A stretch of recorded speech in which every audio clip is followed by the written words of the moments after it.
성경에 나오는 말씀 중에서 하나님께서 여러분과 저를 하나님의 형상대로 창조했다는 이 말씀은 상당히 중요한 말씀입니다. 그래서 우리가 누구냐, 인간이 누구냐를 정의할 수 있는 중요한 단어가 바로 하나님이 우리 인간을 하나님의 형상대로 창조했다, 이 얘기가 되겠습니다.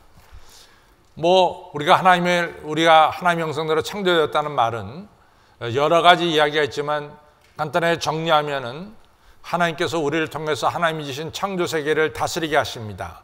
실제로 인간이 다스리죠. 그래서 산림 산업도 하게 되고, 또 가뭄에 대처하기 위해서 흘러가는 댐을 만들어서 가물 때 물을 공급하기도 하고, 이처럼 하나님이 창조하신 창조 세계를 인간이 다스립니다.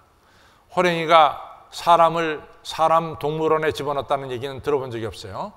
우랑우탄이 아무리 머리가 좋아도 사람을 갖다가 동물원 같은 걸 만들어서 사람 동물을 만든 적은 없습니다.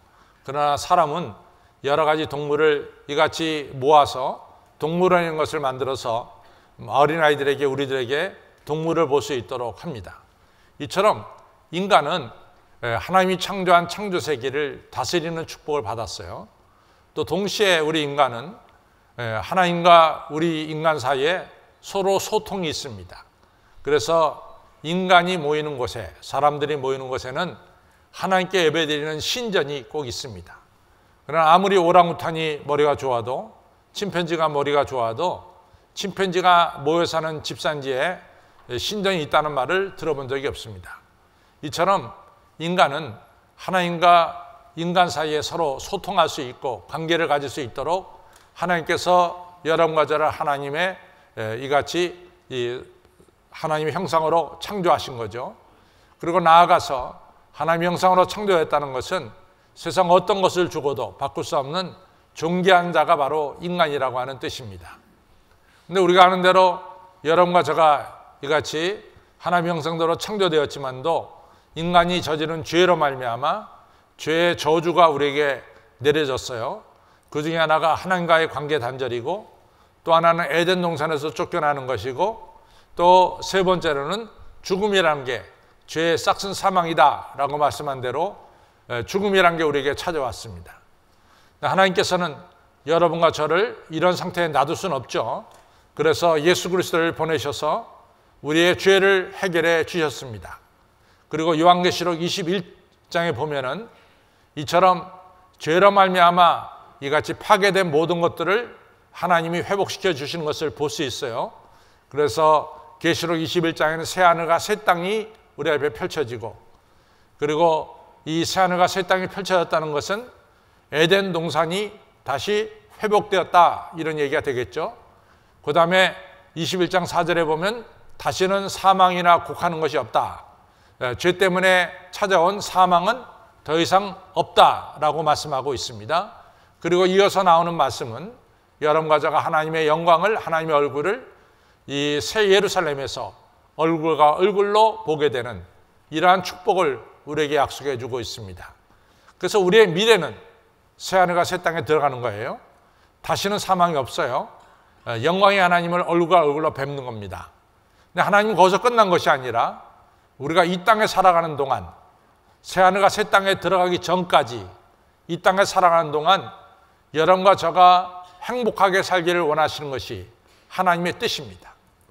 그래서 하나님께서는 나그네 인생 70, 80, 90, 100이 되든 우리가 얼마 살든 간에 여러분과 저가 이 땅에서 하늘의 복을 받으면서 행복하게 살기를 원하시는 거죠. 그래서 우리가 알다시피 시편이 사실은 수천 편이 있었을 거예요. 그런데 랍비들께서, 선생님들께서 수천 편의 시편들, 그러니까 고대 이스라엘 사람들이 하나님께 예배드릴 때 부른 찬송과 또한 기도문과 이러한 수천 편의 시를 가지고 아마 저들이 성경책에 들어갈 시편을 골랐을 것입니다. 그 중에 골라진 것이 바로 150편이에요. 그래서 시편은 150편으로 되어 있습니다. 또 150편 중에서 제가 늘 말씀드리지만은 성경은 1장 1절이 중요합니다. 그래서 창세기 1장 1절에 태초에 하나님이 천지를 창조하시니라 보통 중요한 말씀이 아니에요. 그것은 우리가 믿는 하나님을 분명하게 정의하는 말씀이죠. 시편도 150편 중에 1편이 중요하죠. 그래서 1편을 어떤 시로 1편을 채울 것인가, 아마 이 랍비들께서 많은 연구와 기도와 수고를 했을 거예요. 그래서 결정된 것이 바로 뭐냐면은 시편 1편 오늘 우리가 읽은 겁니다. 행복한 사람은 악인의 길을 쫓지 않고 죄인의 길에 서지 않고 오만한 자의 자리에 앉지 아니하고 오직 여호와의 율법을 주야로 묵상하는 자로다. 시편 1편의 시작이 행복한 사람으로 시작하고 있습니다. 이 얘기는 바로 뭐냐? 나그네 인생 살아가는 여러분과 저가 이 땅에서 행복하게 살기를 원하시는 하나님의 뜻을 우리가 분명히 알 수가 있습니다. 또 여러분들 마태복음에 가서도 신약성경의 첫 번째 장이 마태복음인데 마태복음 전체가 28장으로 되어 있죠. 마태복음 1장을 펼치면은 족보가 쫙 나옵니다. 족보가 나오죠. 그 다음에 마태복음 2장으로 넘어가면 예수님께서 출생하신 기사가 나오죠. 또 3장으로 넘어가면은 우리 예수님께서 이제 세례 받으신 것이 나옵니다. 그래서 3장 끝은 예수님이 세례 받는 것으로 끝이 나요. 그 다음에 4장으로 넘어가면은 예수님께서 공생애를 시작하십니다. 그때 제일 처음으로 광야에서 40일 동안 금식하면서 사탄에게 유혹받은 내용이 나와요. 그리고 그것이 끝나고 나서 예수님의 첫 번째 설교가 마태복음 4장 17절에 시작되는데 이같이 천국이 가까웠다, 회개하라, 천국이 가까웠다는 말씀으로 예수님의 첫 설교가 시작됩니다. 그러면서 예수님을 따르는 제자들이 하나 둘씩 생겨나기 시작해요. 그러면서 이제 5장으로 넘어갑니다. 5장으로 넘어가서 예수님이 본격적으로 예수님을 따르는 자들에게 이같이 말씀을 가르치죠. 5장에 펼치자마자 시작되는 게 뭡니까? 심령이 가난한 자는 복이 있나니 천국이 저희 것이며. 그러니까 신약에서도 예수님의 첫 번째 가르침은 뭐냐? 어떤 사람이 복을 누리며 살게 되느냐? 그것은 바로 심령이 가난한 자는 복이 있나니 천국이 저희 것이며 라고 시작하는 이 팔복을 이야기하고 있습니다. 이처럼 하나님은 여러분과 저가 이 땅에 살면서 행복하게 살기를 원하고 있습니다. 그래서 하나님은 그냥 말로만 행복하게 살라 그런 것이 아니라 하나님은 여러분과 저에게 행복하게 살 수 있도록 우리에게 하늘복을 내려주시겠다고 약속하고 있죠. 우리가 보통 이 복이라 그러면은 우리 눈에 보이는 복들이 있어요. 어떤 사람이 사업에서 크게 성공해서 돈을 많이 벌으면은 저 사람 정말 물질이 많으니까 복이 많다, 뭐 이런 얘기를 하게 되죠. 또 어떤 사람은 상당히 출세했어요.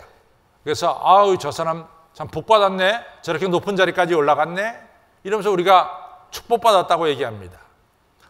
또 어떤 사람을 보면은 그 사람은 매우 건강해요. 사실은 오늘날 우리가 대두되는 중요한 단어가 이 건강인데 이 건강은 사실은 언제 어떻게 되는지 모르는 게 건강이에요. 사실은 이 건강하게 산다는 게 너무 중요하죠. 건강하게 사는 사람 보면 저 사람 참 건강의 축복을 받았다, 이런 이야기를 합니다. 그러니까 우리가 현실적인 축복, 물질의 축복이라든가 또 출세하는 축복이라든가 건강의 축복, 다 눈에 보이는 현실적인 축복이에요. 근데 이것만 다 복이냐? 그렇지 않죠. 비록 이같이 허물어져 가는 집에 살더라도 가족끼리 사랑이 넘치면 그것이 바로 복이죠. 그래서 성경은 큰 집에서 서로 다투며 사는 것보다 움막에서 서로 사랑하며 사는 것이 복이다, 이렇게 성경은 말씀하고 있어요. 그래서 사랑이 넘치는 삶이 복입니다. 또 어떤 경우에도 이 기쁨을 가지고 사는 사람이 복이 있어요. 그리고 또 어떤 경우에도 소망을 가지고 사는 사람이 복이 있고 또 믿음을 가진 사람들이 복이 있는 거죠. 여러분, 또 이러한 축복의 우리가 하나님께로부터 왔다는 것을 정확히 알 수 있어요. 아브라함을 보면은 아브라함이 여러분과 저를 아브라함 뭐라고 부릅니까? 믿음의 조상이라 부르고 또 복의 조상이라고 부릅니다. 아브라함이 어디서 그런 모르고 받았어요? 우리가 창세기 12장 1절에 보면 하나님께서 아브라함이 그러죠.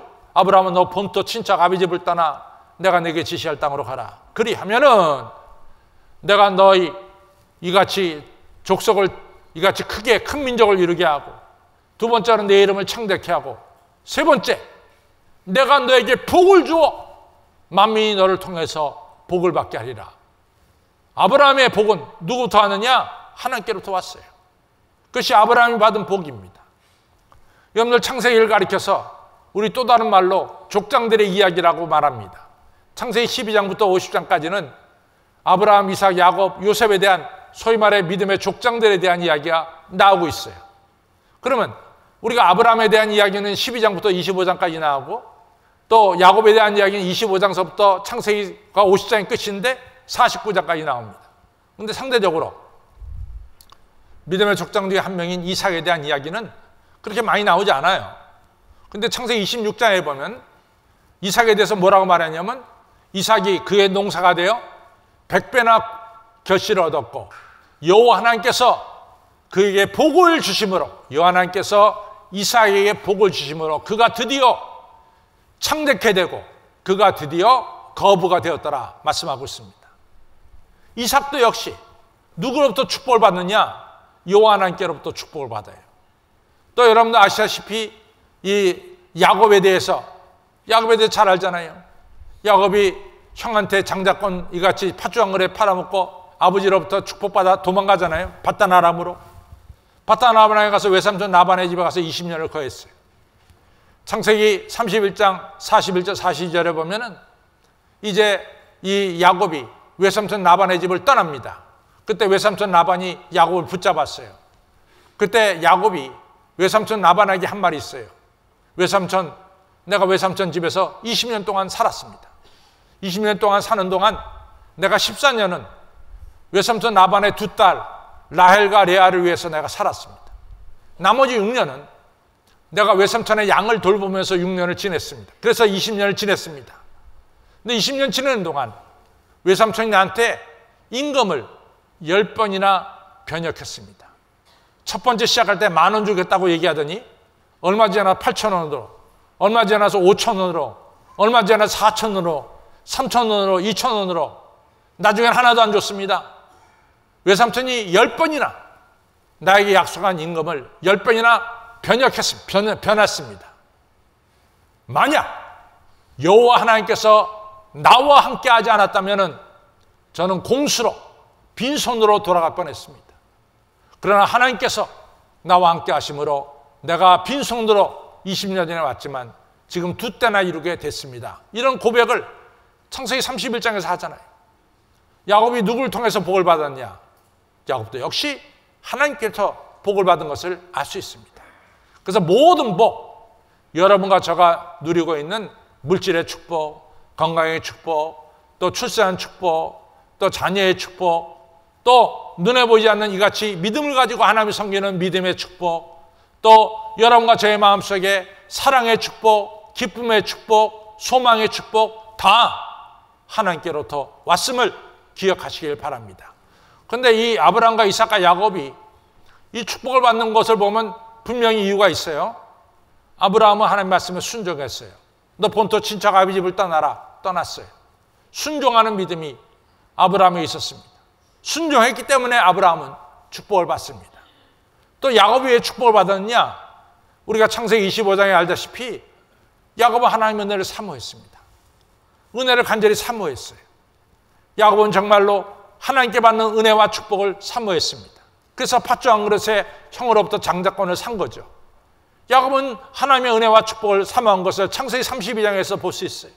하나님의 사자를 붙잡고 나를 축복해 주지 않으면 갈 수가 없습니다 하면서 하나님의 사자와 씨름한 것도 알 수 있어요.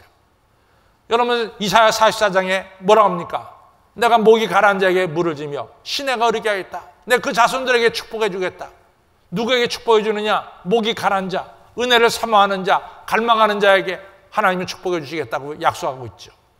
그래서 이같이 아브라함과 이삭과 야곱과 그 밖에 많은 사람들이 축복받은 이유는 첫째는 하나님 말씀에 순종했고, 두 번째는 하나님의 은혜를 사모했고, 세 번째는 오늘 시편 1편의 말씀입니다. 행복한 사람은 악인의 길을 쫓지 않고 죄인의 길에 서지 않고 오만한 자의 자리에 앉지 아니하고 오직 여호와의 법을 어떻게 해요? 주의하러 묵상하는 자. 하나님 말씀을 소중히 여기는 자에게 하나님께서는 하늘에 이같이 눈에 보이는 현실적인 축복과 눈에 보이지 않는 너무나 중요한 사랑과 일학과 평과 믿음과 소망 등 이러한 축복을 우리에게 내려주시는 겁니다.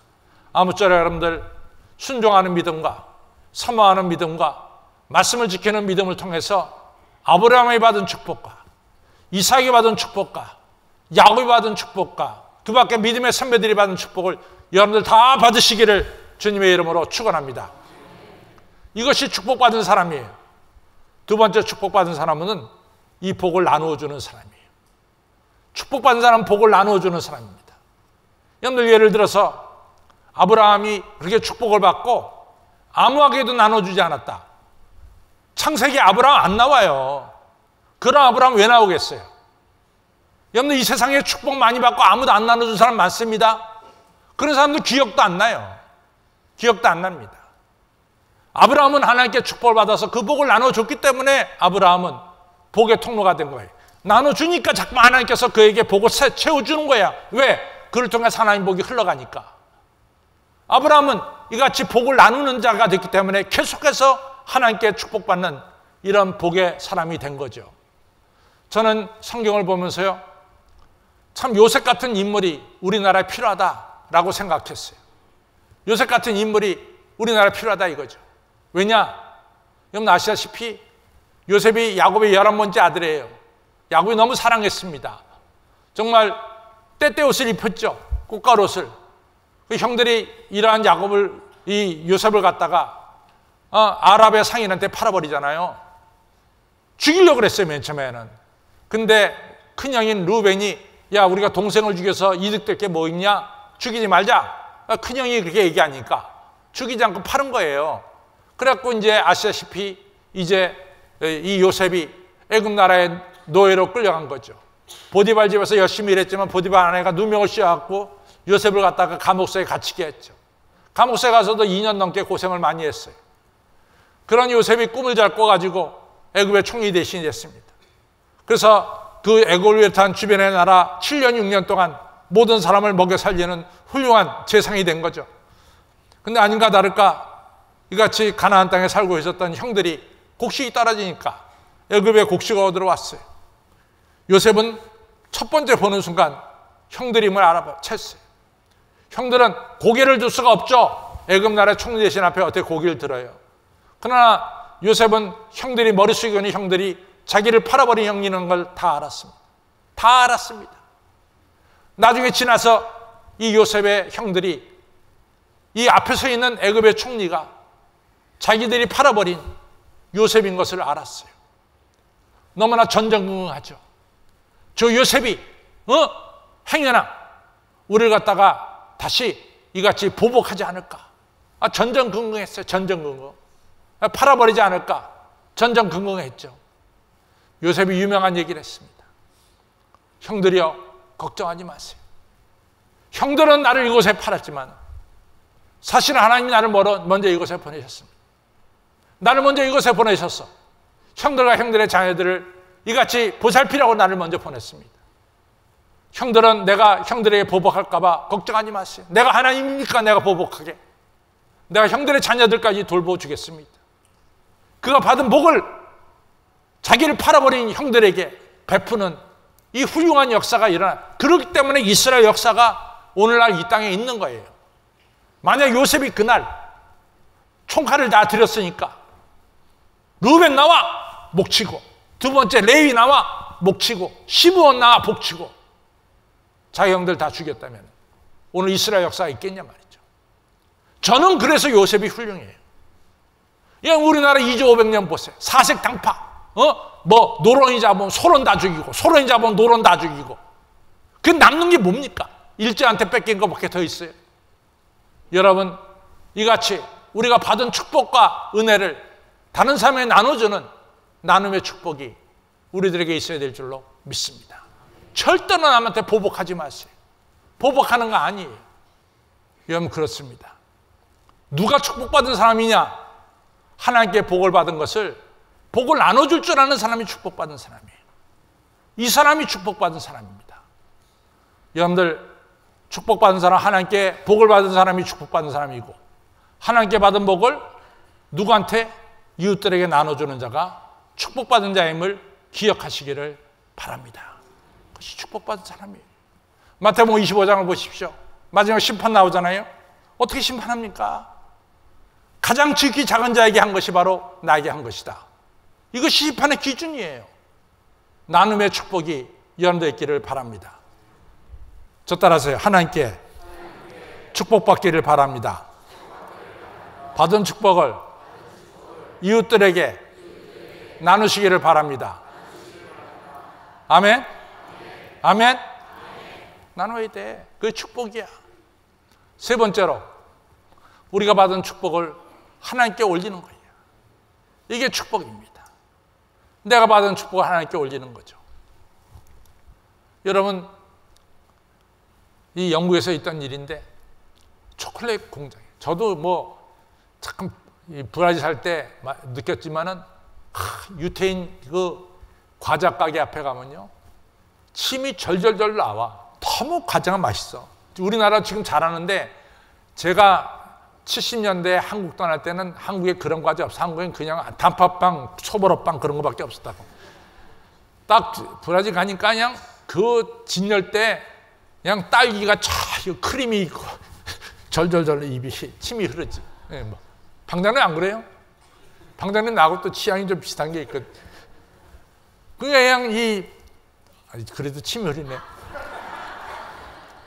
그 아이가 침을 질질질 흐리는 거야. 그 초콜릿이 먹고 싶어서. 그러니까 신사가 보니까 이 아이가 그렇게 먹고 싶어 하니까 그냥 지나칠 수가 없잖아요. 너 저 초콜릿 먹고 싶냐? 내 아저씨 그래. 그러니까 이 사장님이 들어가서 초콜릿 한 봉지를 샀어. 한 봉지 사가지고 야 먹어라. 그랬더니 얘 어린아이가 너무 좋아하고 막 먹어. 그 먹는 게 너무 맛있어 보여. 그러니까 사장님이 야 너 그거 나한테 하나 줄래? 그랬더니 이게 가지고 도망가 버렸어. 아니 사준 사람이 하나만 달라는데 하나 주면 되잖아. 여러분들 우리가 그렇지 않아요? 하나님께 다 축복받고 11조 바치니까 도망가는 거 아니야? 여러분들 우리가 하나님께 받은 것, 우리가 하나님께 기쁨으로 바친다는 것 너무 축복입니다. 하나님께 기쁨을 바친다는 게 너무 축복이에요. 우리가 받은 것을 하나님께 바쳐야 됩니다. 우리가 하나님께 바칠 때 하늘나라는 동록도 없고 좀도 없어. 다 하늘나라에 쌓여지는 거야. 사랑하는 성도 여러분, 하나님도 여러분과 저에게 영광과 축복받기를 원하십니다. 우리가 하나님께 영광을 돌리고 이 찬양이 하나님께 영광을 돌리듯이 우리가 하나님께 축복을 돌릴 때 하나님께서 기뻐하시고 여러분과 저에게 복의 복을 더하여 주시는 거예요. 사실은 보면요, 자식들이 무슨 부모에게 뭐 수고했다고 용돈 갖다 주면은 부모가 돈을 벌고 있으면요 그 용돈 100불 줬다고 그 덜커덕 받아먹는 게 아니야. 다 모아놔. 그가 필요할 때는 100불의 10배, 1000불을 주는 거야. 그거의 부모의 심정이야. 정말 부모가 가난해서 자식이 용돈 없으면 살아갈 수 없다면 얘기는 달라지지만은 부모가 계속해서 넉넉한데 자식이 부모에게 갖다 바치는 돈 그거 어느 부모가 그걸 갖다 날름날름 다 먹어요. 다 모아뒀다가 너 필요할 때 쌓아주는 것이 부모의 마음이지. 하나님께서 뭐가 모자라? 하나님께서 여러분과 저에게 하나님께 영광을 돌릴 때 하나님께서 여러분과 저에게 복의 복을 더할 줄로 믿습니다. 축복받는 사람의 세 종류는 첫째는 하나님께 축복받는 거예요. 두 번째 이 복을 나눠주는 거예요. 세 번째는 하나님께 이 복을 드리는 이분이 바로 행복한 사람이요 축복받은 인생임을 꼭 기억하시기를 주님의 이름으로 축원합니다.